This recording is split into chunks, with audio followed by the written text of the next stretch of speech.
Hello, Stansell team. I'm safety manager Jim Flynn, and you're watching the latest episode of the Stansell Blueprint podcast. I am blessed to be joined by Brian Wilcome, who is a professional inspector. And you probably guessed it, we're going to be talking about inspections and inspectors on this episode. Brian, thank you so much for joining us. My pleasure. Thanks for Appreciate having it. me, Jim. Thank Awesome. You ready to just jump into it? you. Yeah, go for it. All right, great. Can you just start off by telling us about yourself, Brian, your So background? my name is Brian Wilcome. I'm the owner of Integrity Home Inspections of Florida. I started my company back in 2016.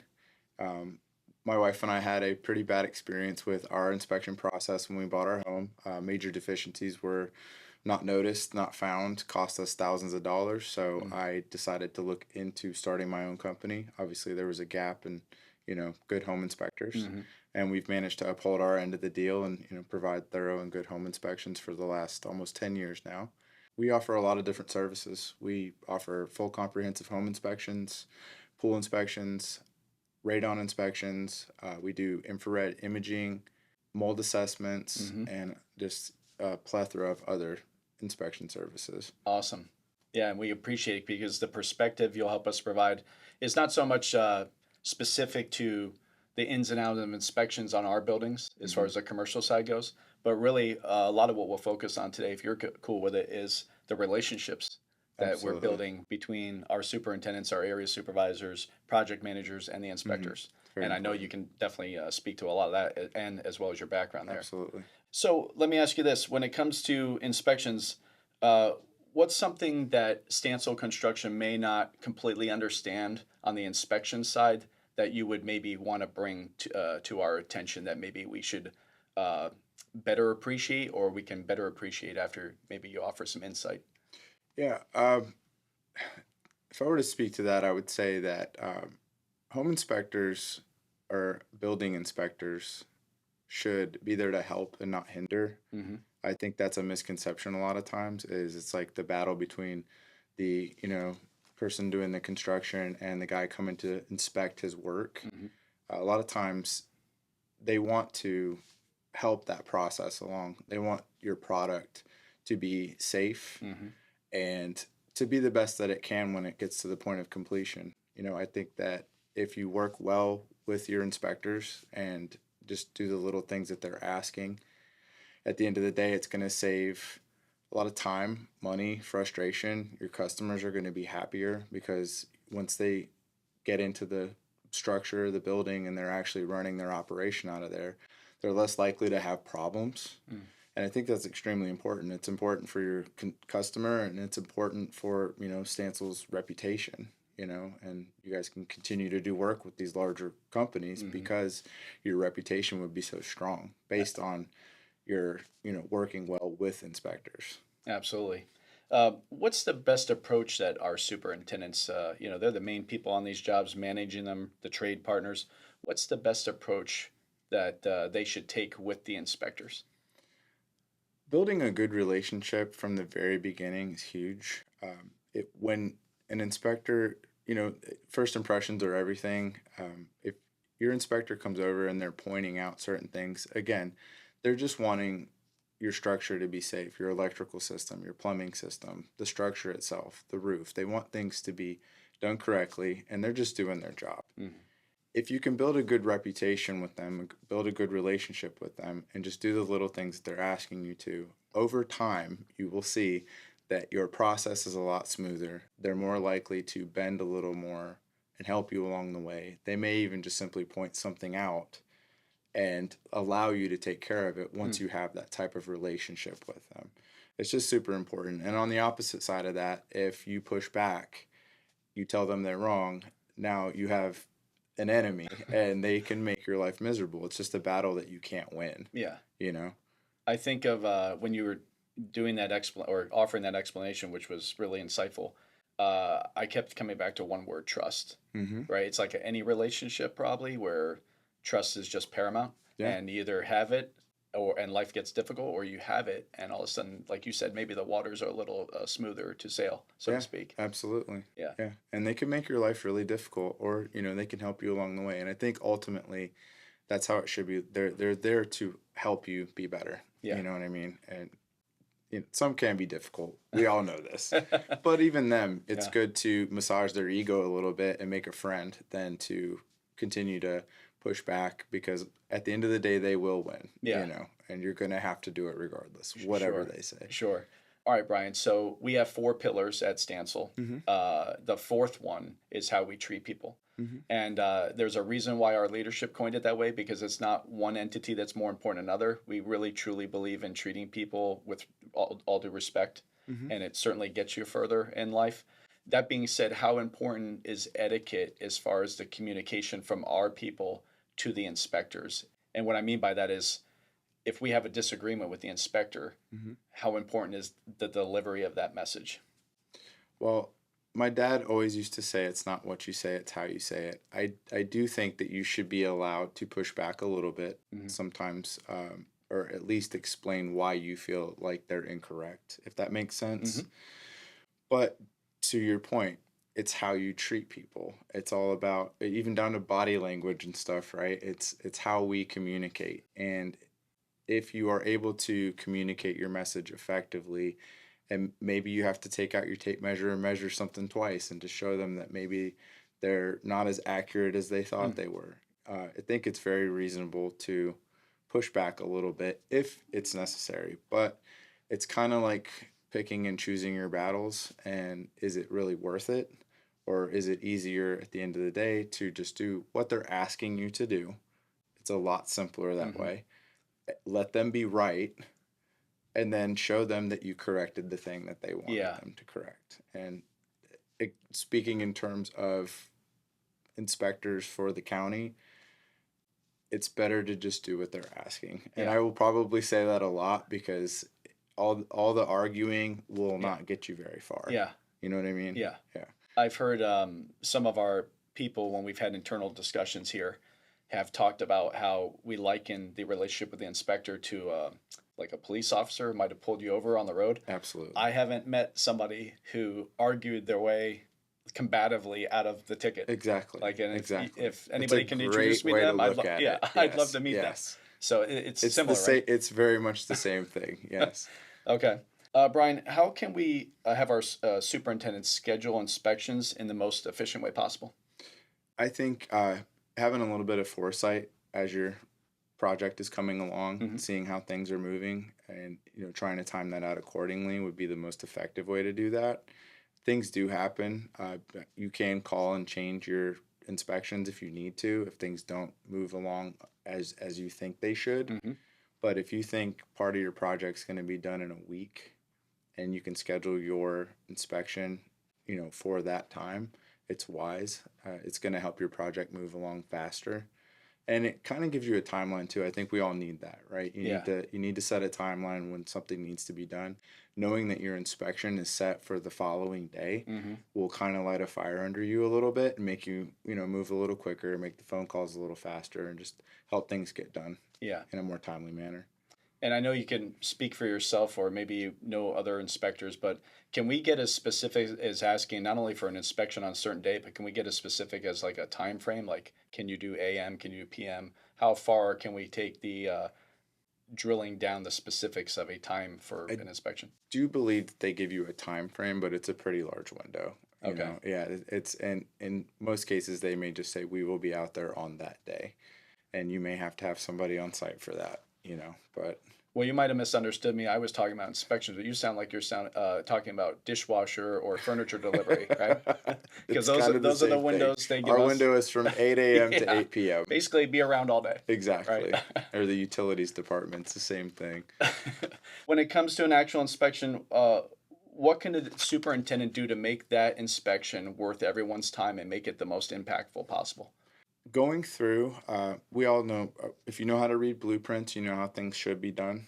Going through, doing a little bit of measuring on your own, double checking things. You know how things are supposed to be done. You may not be the contractor, but you know how things are supposed to be completed and moving along. And doing your best to check it yourself. You're not the inspector, but you know what your specs are. You know what the standards are. And if you're able to make sure that they're correct to the best of your ability, that's really going to help you ultimately when they come out to do their inspection. You can try to get ahead of it. It's better to be proactive than reactive, right? So if you're out there being proactive and making sure things are done correctly, then when they come out, the likelihood that you'll pass that inspection and be able to keep your project moving forward is pretty high. Yeah. When I think of an inspection like proactive approach, right, getting ready, is there anything that would be better than that from an inspector's standpoint of showing up to the job and going, wow, this superintendent was ready for me and everything is very fluid? Yeah, and being present when they're doing the inspection, doing the walkthrough, and that's part of building that relationship. And if they do start pointing things out, take notes while they're there. Yeah. Let them know that you have plans. You are literally going to turn around and start working on this the moment they walk away. Yeah. And long term, it may not be that project, but 3 projects down the road, 2 years from now, when that same guy shows up and you have this relationship that you've built and they know that you are a reliable person, it is going to make everything easier. It really will. Yeah. And again, I think I said this earlier, you'll get to a point with some of these guys where you can simply just take pictures, or they'll know that you're going to do it, and you're good to go. The trust. It boils down to trust. Yeah. Building trust, Confidence. building relationships. Yeah. They just know what type of person you are. I think that translates into everything in your life, right? But yeah, it's just very important. Well said. Now, on the flip side of that, from your perspective as a professional, is there anything worse than getting to a job that was not ready for you when you took the time to get there to carry out an inspection? Probably think of worse things, but it's the little things usually. I mean, I do commercial inspections, but I do a lot of residential new construction, especially right now. And the stuff that I see, some of the superintendents, some of the project managers are fantastic. Yeah. And they meet me there when they know I'm coming, and they tell me specifically, they hang out, whatever you see, let me know, I will have it done today, or I will have it done within this week. So I know I don't have to go back and even check the job. These guys that I work with, these guys send me pictures of the items that I'm asking them to correct, and I know that they did it. And when the person buying the home asks me, well, how do you know? It's like, well, I've worked with this guy. I've met this guy on site for 2 years. Yeah. I know he's going to do it, because for the first year I showed up every time and he did everything that I ever asked him for. And in an effort to keep things moving along quicker, he asked me if he could start sending me pictures. Yeah. And I agreed to it. And I've never had a problem with him. Yep. And I trust him. Yeah. You know what I mean? Yep. But yeah, the worst thing is just when the really standard stuff, the most obvious things are right there in front of your face, and you couldn't have that done before I showed up. Yeah. You know what I mean? Yeah. You're probably not doing what you're supposed to, And that's bad for everybody. It's bad for everybody. Yeah. Let's talk about a situation our superintendents face literally every day. The schedule is so paramount for the client and for Stansell. But weather can play a part in that and throw us off track, or maybe we have some self-inflicted wounds. But what can a superintendent do with an inspector if the inspection was canceled, or even if we failed an inspection, God forbid? What's their best approach to try to get the inspection back on in a efficient manner on their schedule? The more efficient way, if you're looking to have somebody come out, that just requires communication. But there are certain counties, and I'm speaking for the state of Florida solely right now, but Hillsborough County will allow you, there are certain inspections that you can actually take pictures. They have apps that they use now for roofing inspections and very specific items. You'd have to go on their websites and find out what they allow. But rather than waiting for somebody to come out, you submit photos. The photos are reviewed, and then they tell you whether you passed or not, and it's all digitally signed off on. And knowing how to use that app, knowing what inspections you can, operate under that with, it's very important. Yeah. Because again, timelines and stuff, I mean, it's your reputation, at the end of the day. And if you can keep things moving along and get it done when you said you would, or ahead of schedule, hopefully, right? Yes. That's what we all hope for. It just makes you look better at the end of the day. You had mentioned the photos. Thank God we're in 2025, right?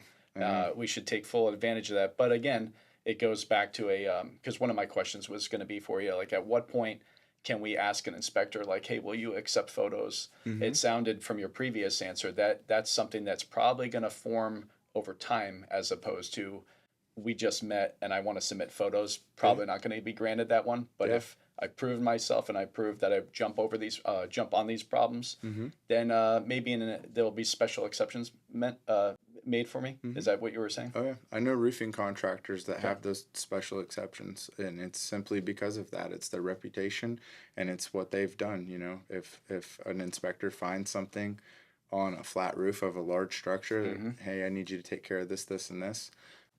They go out there, they correct it, they send pictures, and it's digitally signed off on, and they do not miss a beat. You know, and that's the kind of operation you want. To what extent should the superintendents communicate with an inspector after, let's say, there's a couple of issues that needed to be addressed, and the super says, "Hey, I'm going to jump all over this." Is it okay, or can they over communicate to you if they're literally giving you not a play-by-play, but an status update on, "Hey, Brian, just wanted to let you know that problem we talked about, I knocked it out. Here's a few photos. I'm on to the next one right now. Should have an update for you tomorrow." Is that something inspectors, would they get overwhelmed? Would you welcome that? In my world, if you can put it all together in one nice little email, that's great. Okay. Yeah. Sending too much. The bigger issue with that, I think, is that it gets lost after a little while. Sure. Because, I may not get a moment to check off the certain boxes for the thing that you sent me. And now I have to go back and do it multiple times. Whereas if you send me one nice email, I can sit down and, we can check those boxes all in one shot. Yeah, so. I think it's important to remember and remind ourselves that when the inspector's on our job, we forget that they actually work for a lot of other people. They're doing, maybe this is their 4th inspection today. Yeah. So to your point, if we're sending random texts and emails, you might not even remember which client this is, right? Yeah. So I think that's important that we remind ourselves of that too. That we've got your undivided attention on the job, but once you leave that job, you're helping somebody else probably. Yeah. We've covered a lot on this Stansell Blueprint podcast. Is there anything else you want to add, or anything we haven't covered that comes to mind? I think we've covered most of it. If I could say anything to kind of speak on where we're going with this, it would be that I like, there's a former Navy SEAL that I follow.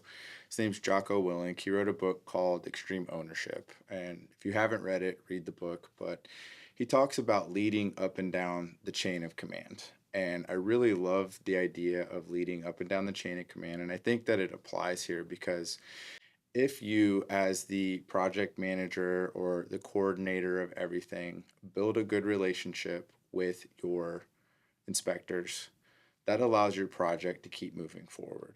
And in return, that's you leading up the chain of command, right? Because whether you like it or not, there's always somebody above us. Even myself, I'm a business owner, but I have to answer to my customers and people that I work with regularly. If you lead up the chain of command that way, you're also able to lead down the chain of command. And what I mean by that is everybody, all your subcontractors, all your contractors, they get to keep moving forward. Their guys get to keep working. Their guys get to keep putting food on the table. If this is done incorrectly, now everything gets put on hold. Your project's put on hold. These guys can't work. You know what I mean? And it's just extremely important to build relationships in any capacity. But the better relationship you have with your inspectors, the better it's going to be for everybody involved. And that's all I would say. That would be my closing statement. Well said. And it's a great book, by the way, Extreme Ownership. Yeah. And they've written some other ones too, but if you're going to start with their library, I think that's a good one to start with. Awesome book. I sent it to a friend of mine a while ago when he started working with Sims Cranes as their VP of sales. Yeah. And because Sims does great, they wound up taking all of their sales team up to Echelon Front. Oh wow! And training those guys, it was crazy. Wow. He called me. He's like, "Dude, you made me look so good." I sent it was an audio book. I just sent it to him. Yeah. He listened to it and got all this stuff, all this training stuff going on. He's like, "You plug in that little book into my what is it, the Amazon audiobooks?" Yeah.